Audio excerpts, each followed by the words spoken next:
Je me suis perdu en essayant de te garder, et au final, je ne sais même plus qui je suis. Tout a commencé avec de petites concessions, des choses que je pensais sans importance. J'ai modulé mes pensées, mes mots, juste pour ne pas te perdre. Je me suis transformé en une version de moi-même que je ne reconnais plus. Chaque jour, je m'efforçais d'être celui qui te ferait rester, celui qui te convaincrait que je valais la peine.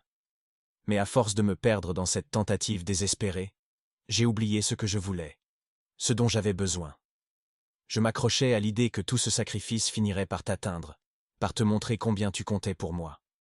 Mais plus je me noyais pour toi, plus tu t'éloignais. Comme si mes efforts n'étaient qu'un murmure dans la tempête. Je devenais un étranger pour moi-même. Tout ça pour t'empêcher de partir, alors que chaque geste et chaque mot semblaient te pousser plus loin. La vérité, c'est que je n'étais jamais assez, pas assez pour te garder. Et dans cette quête insensée, j'ai appris une chose. On ne peut pas maintenir quelqu'un qui ne souhaite pas rester. Aujourd'hui, je dois reconstruire ce que j'ai laissé s'effondrer. Retrouver celui que j'étais avant que l'envie de te garder ne me consume. Parce que me perdre pour garder quelqu'un qui ne voit même pas ma valeur n'est pas de l'amour.